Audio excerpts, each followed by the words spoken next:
Take our next question now, please, from Australia. How is conduct disorder diagnosed? And what is the prognosis? How is conduct disorder diagnosed and what is the prognosis? Well, conduct disorder is diagnosed like all things in pediatric psychiatry. The child and the caregivers will be interviewed together and separately to go over the history and check out other possible comorbid conditions. Usually there are school reports. The child is examined to look for signs of many disorders. This usually includes some schoolwork, some parts of the physical exam, and getting the child's perspective on things.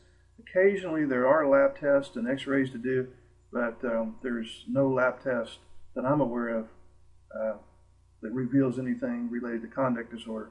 With respect to prognosis and course of conduct disorder, perhaps about 30% of conduct disorder children continue with similar problems in adulthood.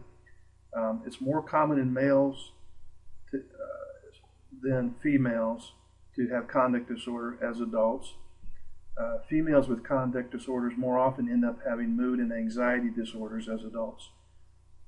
Substance abuse is very high. About 50 to 70% of 10-year-olds with conduct disorder will be abusing substances about 4 years later. Cigarette smoking is also very high. There was a recent study of girls with conduct disorder that showed that they have overall much worse physical health. They're 6 times more likely to abuse drugs or alcohol, 8 times more likely to smoke cigarettes on a daily basis. They're twice as likely to have sexually transmitted diseases, and they had twice the number of sexual partners and were 3 times as likely to become pregnant when compared to girls without conduct disorder.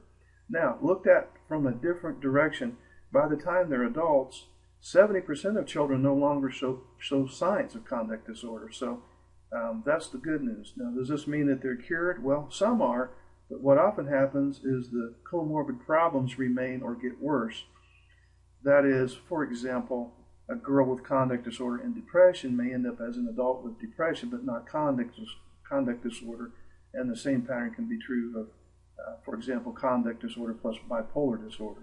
The 14-year-old with conduct disorder and bipolar may be a 24-year-old with only bipolar. So I hope that answers your question, and thank you for your question.